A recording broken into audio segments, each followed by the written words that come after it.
પાલનપુર શહેરની અંદર જે સેનિટેશન શાખા હોય, બાંધકામ શાખા હોય કે પાણી પુરવઠા શાખા હોય, એનાથી પૂરી પ્રજા ત્રાહિમામ થઈ ગયું છે. આ અંગે નગરપાલિકાના સભ્ય તરીકે અમે લોકો નગરપાલિકામાં વારંવાર રજૂઆત કરીએ છીએ. તાજેતરમાં પીવાના પાણીની પાઇપો હોય, પેપરમાં પણ આવ્યું હતું કે એક પાઇપની અંદર 500 રૂપિયા, 1100 ની જગ્યાએ 500 રૂપિયાની પાઇપ ઉતારી ચોખ્ખે ચોખ્ખું મોટું કૌભાંડ આચર્યું. સેનિટેશન ની અંદર પણ જે કચરાના સ્ટેન્ડ હોય, ડોર ટુ કચરા કલેક્શન હોય, કચરાના સ્ટેન્ડ હટાવવા માટેના જે સ્ટેન્ડ અત્યારે 1 લાખ રૂપિયાના જે ખર્ચ પાડી બનાવવામાં આવે છે, માત્ર ને માત્ર પેપર પર પૈસા બનાવવા માટે, ખાવા માટે જ આ બિલો બનાવવામાં આવે છે.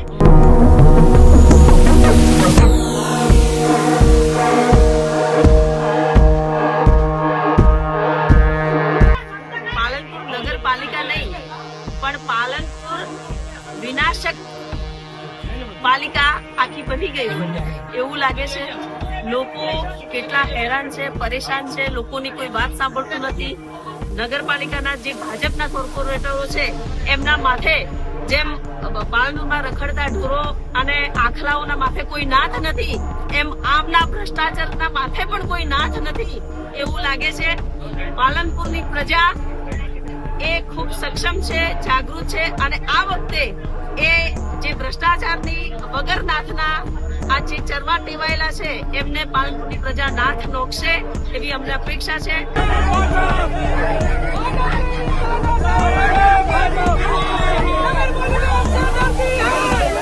પાલનપુરની આપ જોઈ શકો છો કે નગરપાલિકા ભારતીય જનતા પાર્ટીના શાસકોના હાથમાં જ્યારથી પાલનપુરનું શાસન આવ્યું છે ત્યારથી સતત ભ્રષ્ટાચાર આપ જોઈ શકો છો. ટ્રાફિકની સમસ્યાઓ, આરોગ્યની સમસ્યાઓ, પાણીની સમસ્યાઓ, ગટરની સમસ્યાઓ.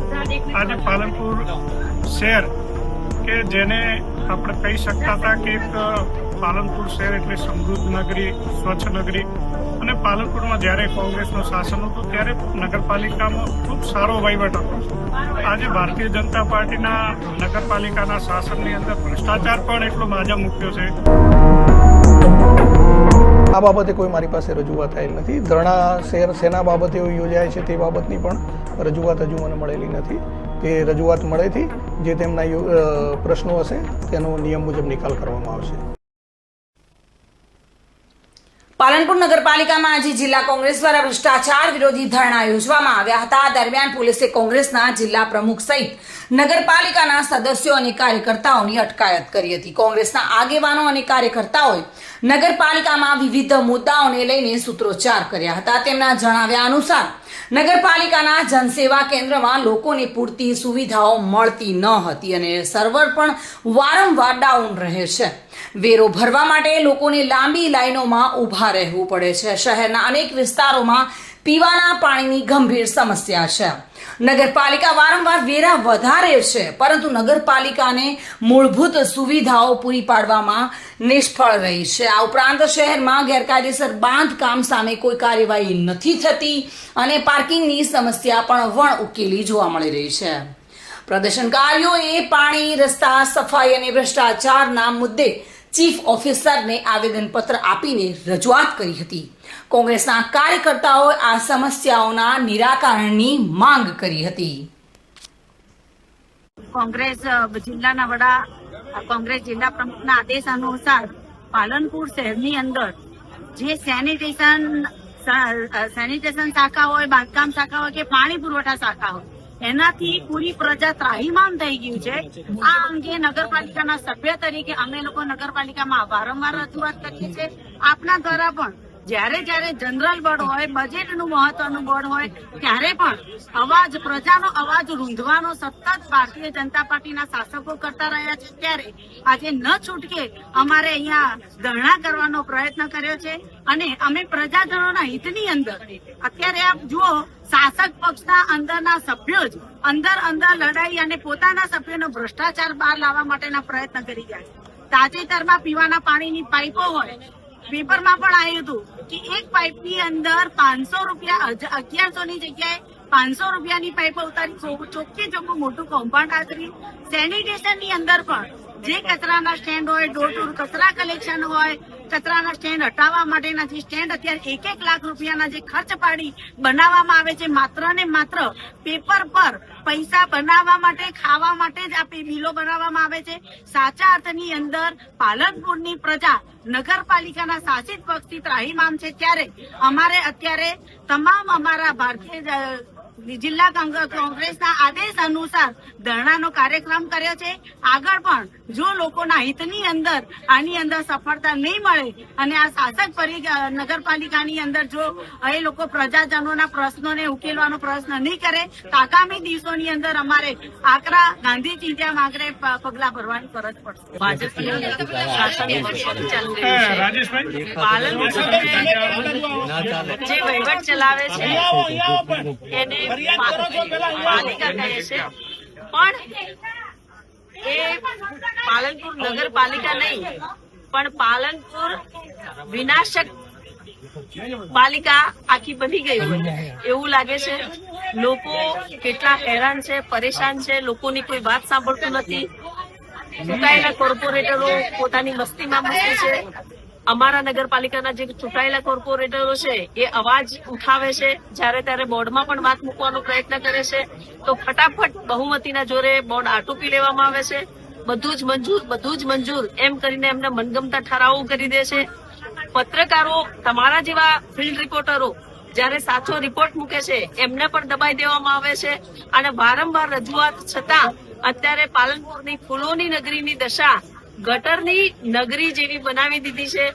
આ નગરપાલિકાના જે ભાજપના કોર્પોરેટરો છે એમના માથે જેમ પાલનપુરમાં રખડતા ઢોરો અને આખલાઓના માથે કોઈ નાથ નથી, એમ આમના ભ્રષ્ટાચારના માથે પણ કોઈ નાથ નથી એવું લાગે છે. પાલનપુરની પ્રજા એ ખૂબ સક્ષમ છે, જાગૃત છે અને આ વખતે એ જે ભ્રષ્ટાચારની વગર નાથના આ જે ચરવા ટેવાયેલા છે એમને પાલનપુરની પ્રજા નાથ નોખશે એવી અમને અપેક્ષા છે. આજે અમને ખૂબ મર્યાદિત અને એકદમ સંયમિત રીતે આ વાત અમારી રજૂ કરીએ છીએ. ભવિષ્યમાં આનું આ ચાલશે તો પ્રજાના હિત ખાતર ભૂતકાળમાં પણ કોંગ્રેસે હંમેશા અંગ્રેજો સામે પણ અવાજ ઉઠાવનારો આ પક્ષ આજે આ ભ્રષ્ટ શાસનમાંથી પાલનપુરને નાબૂદ છોડાવવા માટે જેટલો શક્ય છે એટલો પાલનપુરની પ્રજાનો સાથ લઈ અને અમે વધારેમાં વધારે અવાજ ઉઠાવીશું. આજનો પ્રસંગ એ તમે બધા ફિલ્ડ રિપોર્ટરો, તમને પણ ત્રાસ હશે જ, કારણ કે તમે પણ પાલનપુર શહેરમાં રહો છો. પાલનપુરની પોલીસ પણ અહીં રહેશે, એ પણ નગરપાલિકાથી ત્રસ્ત હશે જ. એટલે તમે બધા પણ અમારી આ લડાઈમાં જોડાઓ એવી પણ તમને એક વિનંતી છે.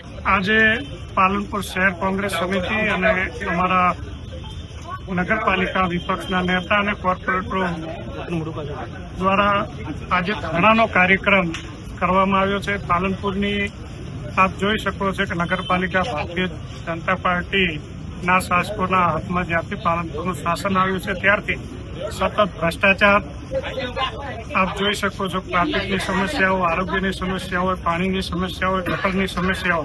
આજે પાલનપુર શહેર કે જેને આપણે કહી શકતા હતા કે એક પાલનપુર શહેર એટલે સમૃદ્ધ નગરી, સ્વચ્છ નગરી, અને પાલનપુરમાં જ્યારે કોંગ્રેસનું શાસન હતું ત્યારે નગરપાલિકામાં ખૂબ સારો વહીવટ હતો.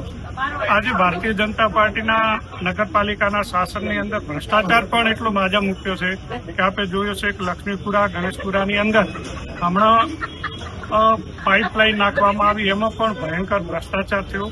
જે ગેજની પાઇપલાઇન નાખવી જોઈએ એની જગ્યાએ નાની હલકી ગુણવત્તાની પાઇપલાઇનો નાખી અને એમના પૂર્વ નગરપાલિકાના ચેરમેને જ્યારે આ પ્રશ્ન ઉપાડ્યો ત્યારે અમારા વિરોધ પક્ષના નેતાશ્રીને અમારા નગરપાલિકાના કોર્પોરેટરોએ પણ ચીફ ઓફિસરને વિનંતી કરી હતી કે આ વખતે આ ભ્રષ્ટાચારને ઉજાગર કરો.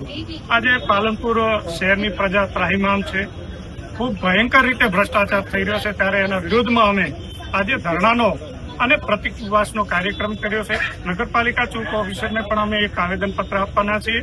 અમારી જે માંગણીઓને જે આક્ષેપો છે એની તટસ્થ તપાસ થાય અને જો આ ભ્રષ્ટાચાર બંધ નહીં કરવામાં આવે તો હજી અમે ગાંધી ચિંધ્યા માર્ગે પણ આંદોલન કરશું. આજે તો અમે માત્ર પ્રતિક ધરણા કર્યા છે અને નગરપાલિકાના વહીવટદારોને વિનંતી કરી રહ્યા છીએ કે પાલનપુરને સારો અને શુદ્ધ વહીવટ આપો. અન્યથા આપનાથી જો વહીવટ ન થતો હોય તો તમે નગરપાલિકાના કોર્પોરેટર પ્રમુખશ્રી કે પદાધિકારીઓ રાજીનામું આપો અને ફરીથી પ્રજાનો જનમત લેવા પ્રજાની વચ્ચે જાઓ એવું આપના મીડિયાના માધ્યમથી અમે વિનંતી કરીએ છીએ અને આશા રાખીએ છીએ કે પાલનપુરની સમસ્યાને સતત મીડિયા ઉજાગર કરે છે. અમારા કોંગ્રેસ પાર્ટી આજે હકારાત્મક વિરોધ કરવા નીકળ્યા છીએ. અમે કોઈ નકારાત્મક વાત નથી કરતા. અમારા નગરપાલિકાના કોર્પોરેટર પણ સતત પ્રજાની વાત લઈને લડત આપી રહ્યા છે અને હજી પણ અમે પાલનપુર શહેરના પ્રશ્નો માટે લડત આપશું. આજરોજ જે આપે જે અત્રે જાણ કરી કે કોંગ્રેસના સભ્યો દ્વારા ધરણા યોજાયેલા છે નગરપાલિકા આગળ, તેમની જે કંઈ રજૂઆત હશે તે નિયમ મુજબ તેની ચકાસણી કરી અને તે રિઝોલ્વ કરવા માટેના પૂરતા પ્રયત્નો કરવામાં આવશે. હજુ સુધી તેમણે ઓફિશિયલી મારી આગળ કોઈ રજૂઆત મૂકેલી નથી. તે જ્યારે પણ આવેદન આપશે કે રજૂઆત કરશે તો તેમના પ્રશ્નોનો નિકાલ કરીશું. ના, અત્યારે આ બાબતે કોઈ મારી પાસે રજૂઆત આવેલી નથી. ધરણા શેના બાબતે યોજાય છે તે બાબતની પણ રજૂઆત હજુ મને મળેલી નથી. તે રજૂઆત મળેથી જે તેમના પ્રશ્નો હશે તેનો નિયમ મુજબ નિકાલ કરવામાં આવશે. કરણ સાથે bureau report, today Gujarati news.